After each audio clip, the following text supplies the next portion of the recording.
Hello, everyone. So this is our discussion for basic earnings per share. Earnings per share is a computation made for ordinary shares. It is a form of profitability ratio, which provides a measure of how much profit or loss each ordinary share has earned during the period. So our basic EPS formula would be profit less preferred dividends divided by the weighted average number of outstanding ordinary shares. So ito yung pinagkaiba ng earnings per share at book value per share. Kasi yung sa book value per share, what we use, well, the first one, is yung buong shareholders equity, di ba? Pero yung numerator natin dito is profit less preferred dividends, no? That's first difference. The second difference is yung ginagamit natin na number of shares sa basic earnings sa ating book value per share ay yung outstanding shares at the end of the period. Pero dito sa earnings per share, ang ginagamit natin is the weighted average. Okay? So there are other differences and it will be deducted as follows itong ating preferred dividends. No?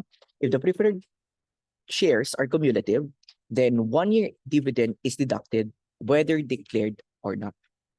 And take note, no, unlike sa book value per share, di ba, na kapag 1 year or non-cumulative, edi 1 year lang. Pero kapag cumulative, number of years, and we don't really care whether it's declared or not.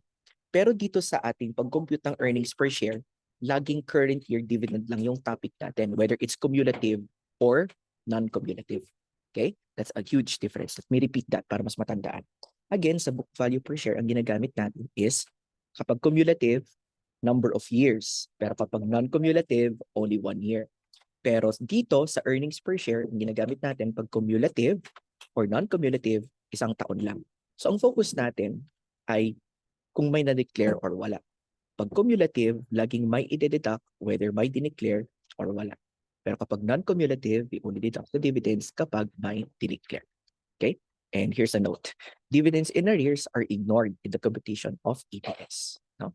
And then the profit or loss is net of income tax expense. Hindi kasali exceptional, unusual, or infrequent gains or losses. And in terms of the computation of our weighted average number of outstanding ordinary share, we have the following. We have share or stock dividend na retrospective adjustment, share split, at bonus element. So itong mga items na to, it will be assumed that it is issued at the beginning of the year. Kaya retrospective siya. Well, hindi lahat beginning of the year, pero kung ano yung timing ng issuance ng ibang shares, gagayahin niya.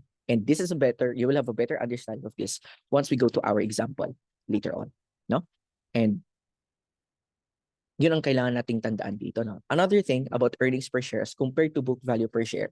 In terms of the book value per share, we both compute the preference book value per share and the ordinary book value per share. But if you notice in your textbooks, sa earnings per share, ang meron lang na computation is ordinary share. Bakit ganon? Ano yung logic niya? Kasi sa preferred share, naka-fix siya na rate. No? So there's no use to compute for the earnings per share. Unlike sa ordinary share, that the higher the earnings, then the higher the earnings per share would be for our ordinary share. Samantalang sa preference, ang makukuha lang niya lagi is yung preferred dividend. Kaya walang preferred earnings per share. Ang meron lang is ordinary. Right? So let's go to our example.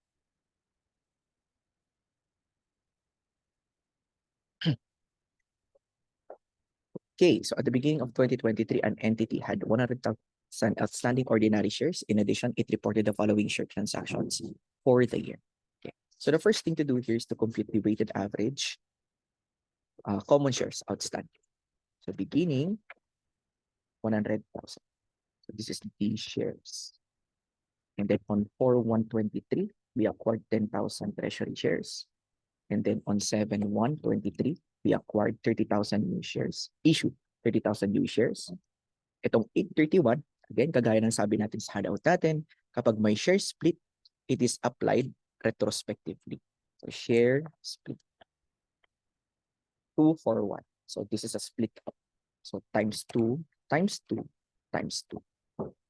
Next, on 10/1/2023, share dividend, again, it's a retrospective adjustment. So dito ulit yan, share dividend times 1 plus the rate. In this case, it doesn't matter whether it's small or large stock dividend.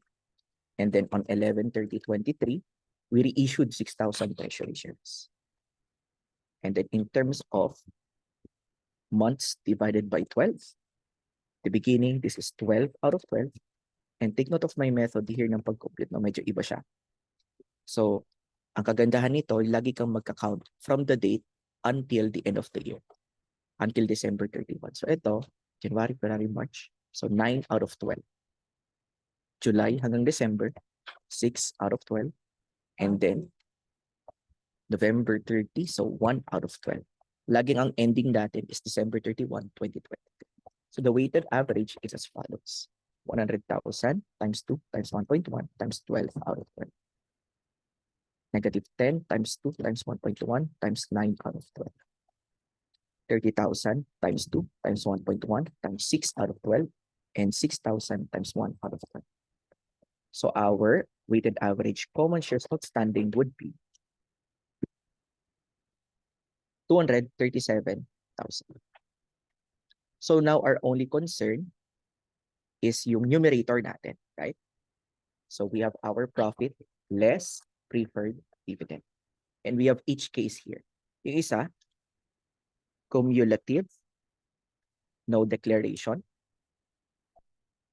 Cumulative with declaration. Cumulative or non-cumulative, no declaration. And then non-cumulative with declaration. Sabi natin sa ating cumulative, whether it's declared or not, we always deduct 1 year preferred dividend. Doesn't matter kung ilang taon na tayong hindi nagbabayad. No? Laging 1 year lang yung consideration natin dito. So 4 million. So dito, cumulative, doesn't matter if we declare or not, laging may 1 year. So 10 million, 10, 0, times 8%. Whether declared or not. Pero kapag non-cumulative, we only deduct our preferred dividend kapag declared. And so, our income for ordinary shareholders would be as follows. After computing for this, we divide by the number of weighted average common shares outstanding that we just computed a while ago.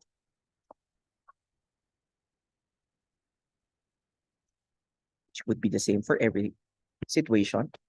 And this would be our basic earnings per share. So it's the same except for the non-cumulative, no declaration. And that could be a theory question, that the basic earnings per share would only be different if it is non-cumulative, no declaration. Because as we can see here, whether cumulative, no declare, with declare, or non-cumulative, with declare, pare-parehas yung kanilang basic earnings per share. So that concludes our discussion. In our next video, we would discuss the diluted earnings per share together with the loss per share. See ya.